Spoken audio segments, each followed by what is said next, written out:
In this video, we're going to look at adding and subtracting surds. Now that's exactly the same as if we were just adding and subtracting x's.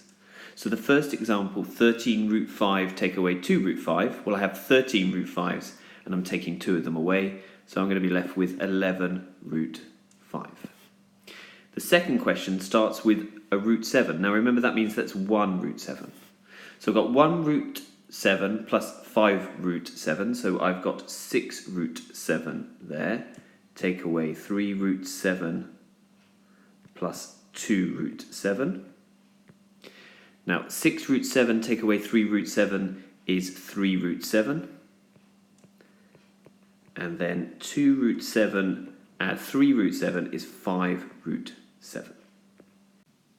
In this third example, we have root 3s and root 5s. Now we have to collect them separately.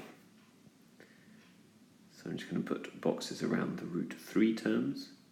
So 3 root 3 minus 3 root 3 would give us 0 root 3. And if I now underline the root 5 terms, I've got 2 root 5 plus root 5 gives us 3 root 5. Now, we wouldn't leave that as 0 root 3. We've got 0 lots of root 3, so we don't need to write anything there. So our answer to this question is 3 root 5.